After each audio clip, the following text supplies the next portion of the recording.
welcome to Nationwide on the network service of the NTA. I'm Naja'atu Tijani.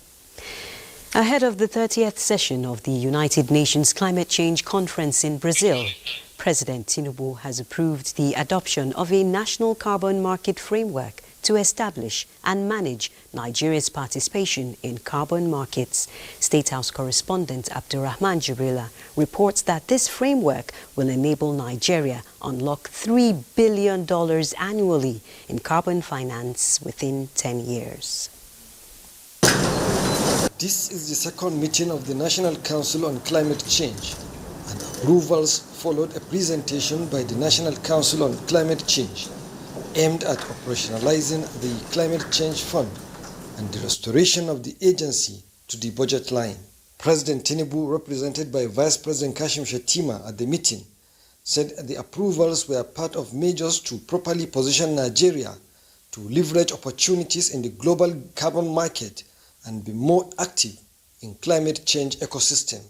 The meeting is also setting the agenda for Nigeria ahead of the forthcoming 30th United Nations Climate Change Conference, scheduled for Belém, Brazil, to harness all the opportunities for financing climate-resilient projects and related interventions, particularly from the global carbon market. Through the renewed Hope agenda, this administration has placed strong emphasis on building a new economy for Nigeria, an economy that is green, just and people-centered.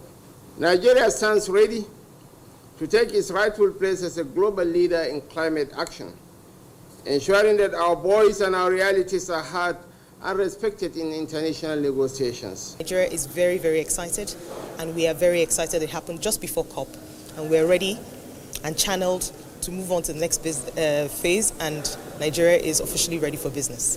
The Council expressed commitment to providing the technical leadership and coordination needed to translate Nigeria's climate goals into measurable results, as the nation is now eligible to access new rounds of climate finance from multilateral funds.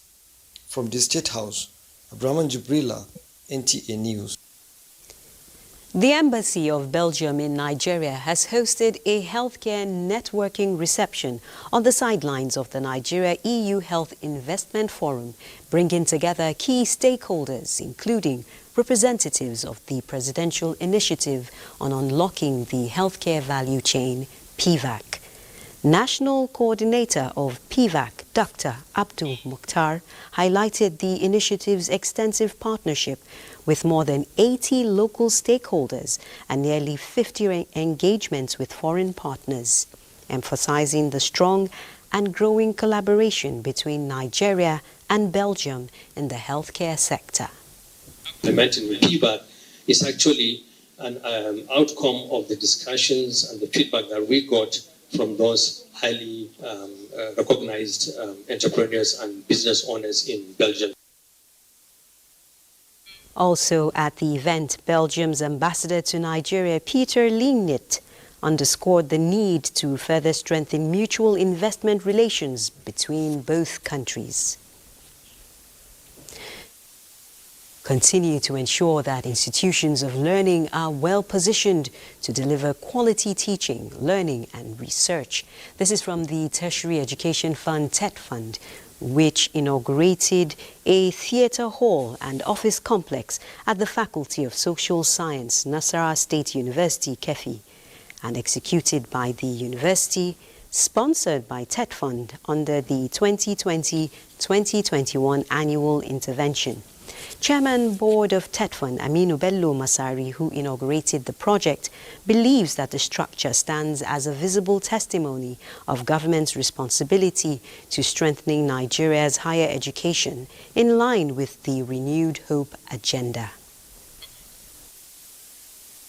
From January to September, TET Fund has recorded the completion of about 71% of all infrastructure projects after the 1,649 across the universities, polytechnics, and the colleges of education. Without TET Fund, the Nigerian university system would have collapsed. We want to thank you immensely I wish to commend the leadership of the university for their dedication and prudent utilization of intervention funds granted by TED Fund.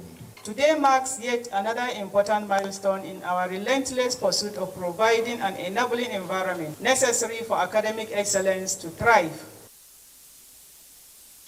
This is the third time TED Fund is sponsoring and inaugurating completed projects in the universities in the last 3 years.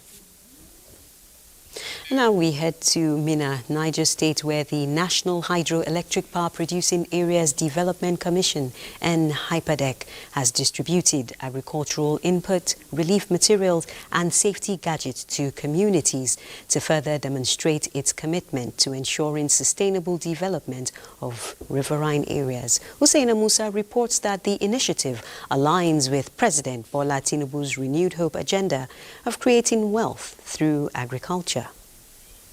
Items distributed to the benefiting communities include 850 units of power tillers, 500 bags of fertilizer, 100 cartons of herbicides, and 50 cartons of pesticides. Others are 4,000 life jackets and the sum of 10 million naira to communities affected by flood in Mokwa and other affected local government areas under the member states. The initiative, described as multi-purpose, seeks to encourage all-weather and mechanized farming, even as it promotes safety in waterways transportation. I want to thank them for bringing succor for those communities that have been displaced so that they can go back and continue to plant and be able to sustain themselves.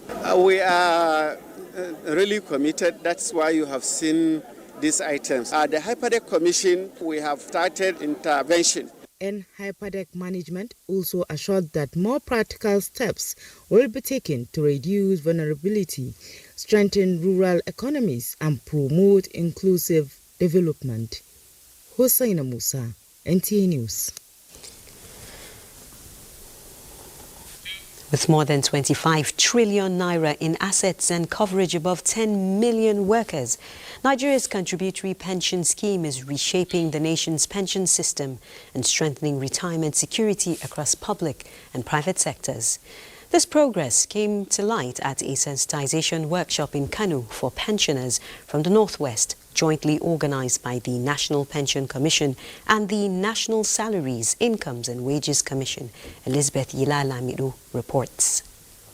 The two-day sensitization workshop on the workings of the Contributory Pension Scheme, CPS, underscores the shift from the era of unpaid entitlements to one anchored on transparency, sustainability and inclusiveness. Even the approval of the bond by Mr. President of 758 billion to clear the backlog of the area since 2010. So we have achieved a lot. National Salaries, Incomes and Wages Commission, NSW, have issued several circulars for pension increases in respect of the DBS pensioner. More than 844,000 retirees across the public and private sectors now receive steady and reliable pensions under the CPS. Participants lauded PENCOM's Pension Revolution 2.0 reforms for improving retiree welfare and service delivery. I want to appeal to the Commission to work harder and continue to put the interests of Nigerian retirees at their heart. The Commission reaffirmed its commitment to expanding pension coverage, diversifying investments, and enhancing retiree welfare. In Kano, Elizabeth Gilalamido, NTA News. In a world where loud voices dominate, one publication has chosen a gentler path: peace. For 23 years, As-Salam magazine has whispered peace and nurtured minds. And at its second honor roll, it honored intelligent brains under the veil, Muslim women serving family, community, and the nation. Hawagimba reports. Islam teaches us better. As As-Salam magazine marks 23 years of peace and prints, its message remains timeless that peace is not weakness, but strength guided by wisdom and faith. For the publication, it is not just a milestone, but a journey of purpose, nurturing minds and promoting peace through words. Chairman and Chief Executive Officer of the NDLEA, Brigadier General Buba Marwa, retired, appealed to young graduates who have distinguished themselves in various fields to keep the flag flying and champion the campaign against drug abuse. Your achievement is not merely a piece of paper, it is a testament to discipline, relentless sacrifice, and unwavering focus. Stakeholders charged the graduates to represent the nation and Islam with honor and integrity.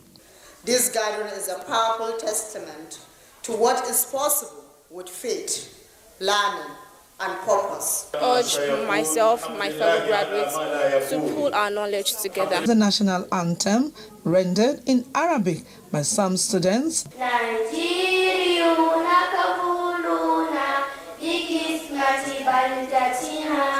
at its second annual roll ceremony, themed Intelligent Brains Under the Veils. The magazine celebrated Muslim women serving humanity while upholding the values of modesty and excellence. Hawagimba, NTA News. Still talking values, but on a national level, Nigerians are looking forward to the general election in 2027, and key players are advocating a digital, inclusive electoral process, making the voices of young people heard. This resonated at a two-day youth summit organized by the National Institute for Legislative and Democratic Studies in collaboration with iLead Africa and partners in Abuja. Muhammad Rabiu Ali reports. With the theme, Road to 2027, Leveraging Digital Innovation to Deepen Citizens' Participation and Inclusive Governance, the summit coincides with the 10th anniversary of World Youth Skills Day. For the speakers, Nigeria stands at a pivotal moment in its democratic journey, with the youth that constitutes over 60% of the population becoming a powerful force for change. Let us remember, innovation is not about the next app, it's about the next chapter of our national identity. In the ministry, we are deeply committed to positioning Nigerian youth to the forefront of the digital revolution. This summit is not just an event, it is a call to action, an opportunity to reimagine and reshape the ways in which young people can and must be included in the governance processes that will shape our collective future. Others are of the conviction that harnessing the digital space for youth political engagement and participation will push for actionable reforms and build stronger support systems for greater political representation. In Abuja, Muhammad Rabiu Ali, NTA News. Meanwhile, the Director General National Pension Commission, Omolola Oluworaro, says the various reforms by the Commission, part of the federal government's commitment to strengthening the system, as well as ensure welfare and well-being of retirees. This was in Yola during a sensitization on the workings of the contributory pension scheme for pensioners in the Northeast. Mary Adamu George reports. Reforms on pension are part of the National Pension Commission's initiatives to protect contributors as well as guarantee dignity in retirement. With key interventions that directly touch the lives of the retirees, such reforms are also expected to open a new chapter for both serving and retiring workers to have a life-changing experience. This workshop, organized by the National Pension Commission in collaboration with the National Salaries, Income and Wages Commission, is to sensitize pension desk officers across Northeast region on the new opportunities for Nigerian workers and retirees. PENCOM has organized this nationwide sensitization workshop to deepen trust and ensure that every federal employee and pensioner fully understood the CPS and can access its benefits without delay. With this engagement, the hope of a retiree of a brighter future is rekindled, especially on free healthcare services, among other opportunities. In Yola, Mary Adamu George, NTA News. Thank you, Mary. And from Yola, we'll be joining Hingino, who is standing by in our Lagos Network Center. Hingino.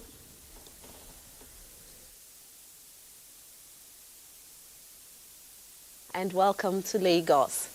Coordinated efforts by federal and Lagos state emergency workers have commenced to completely clear off the debris from the unfortunate fatal multiple accidents along the busy Lagos-Ibadan Expressway to allow for free flow of traffic.